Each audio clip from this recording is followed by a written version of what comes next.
So how did you end up getting the gig?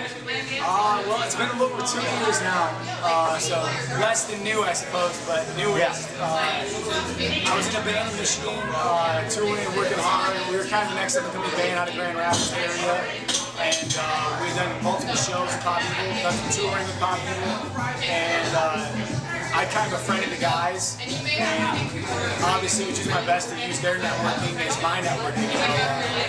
Being out of Grand Rapids, I needed their networks and their connections, so we hang out, we became friends, share drinks, and Dylan suffered an injury with his spine, and I stepped in and they had me out, and it just kind of turned into a permanent gig.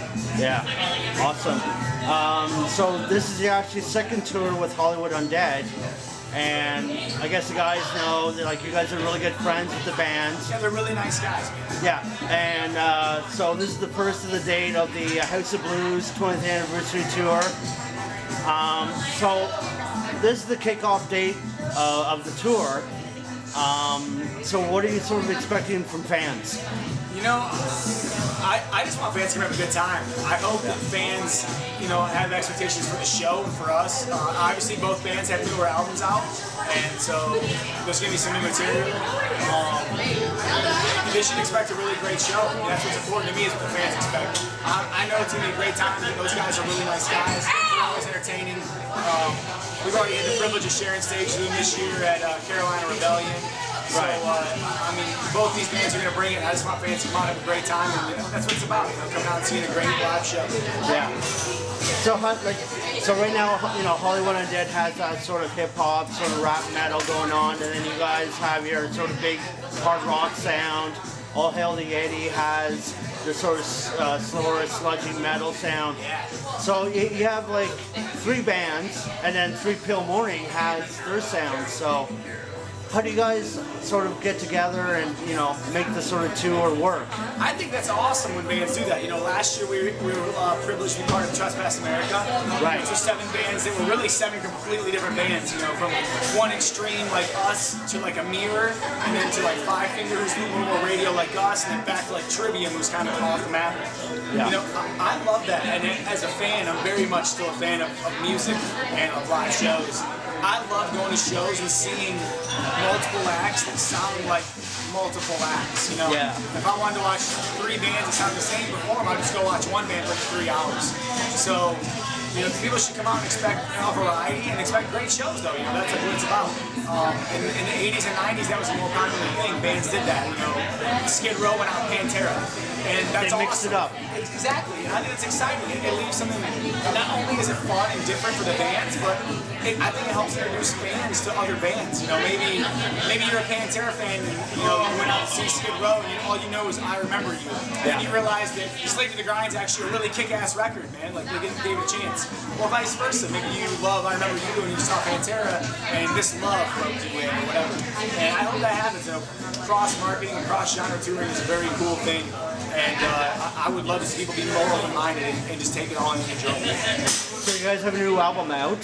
Yes. You have Johnny K, who did your last album, and he's working with Megadeth and Disturbed, 3 Doors Down, I believe. So what did he bring to this album compared to the last album? Last album was our first real, label venture with a real producer. So we were pretty green, pretty nervous, and just kind of excited to be there. Yeah. We went in, we took some songs, and we were like, this is good enough, let's do it. This time we were a little more seasoned, we felt confident in our songs, and we went in like, it's intimidating sometimes to walk into a studio like Johnny K's and see platinum records all over the list and be like, we respectfully challenge him. Hey Johnny, we had a record with you, it was great, we had 4 singles and we're blessed. This needs to be better. And so challenge him to challenge us. And we did. It was 2 months of headbutting and let's try this, that's not good enough, let's do this, or let's flip-flop, let's go back to where we started. And let's go to the next level. Exactly. Sort of, yeah. Our expectations in the bar was set very high for this, and I think everyone, did their best to come through it and make a really great record. I'm very proud of it. So now you guys are with E1 Records. That's correct. We're with E1 Entertainment and with G&G Management. Yeah. And how are things going with them?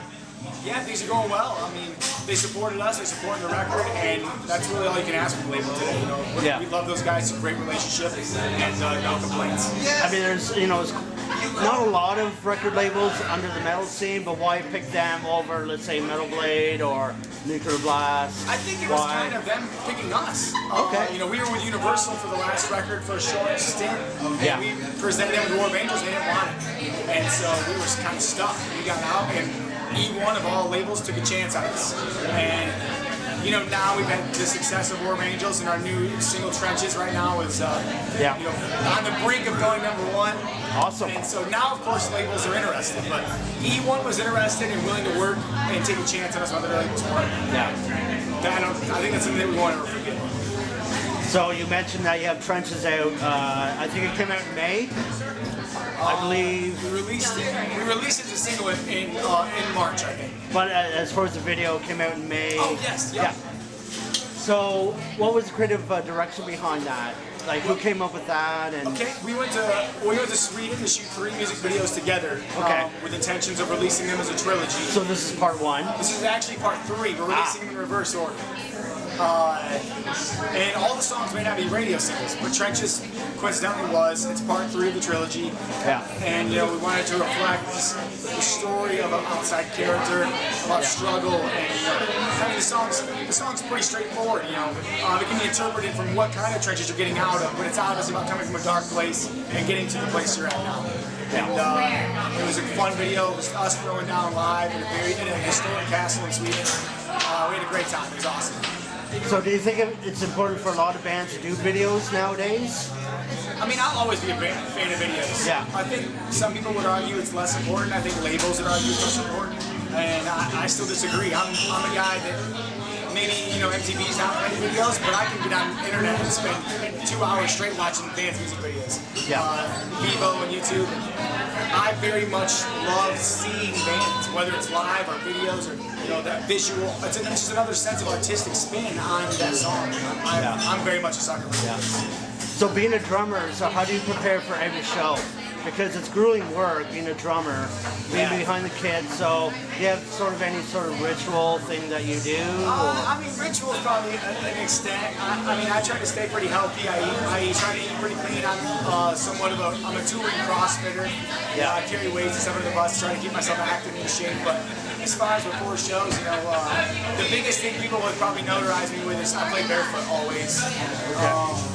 We usually take about a 35 to 40 minute stance before we play live, the band collectively, and we just kind of chill out, relax, and clear our heads and get away from everyone else, and you know, it's time to do business.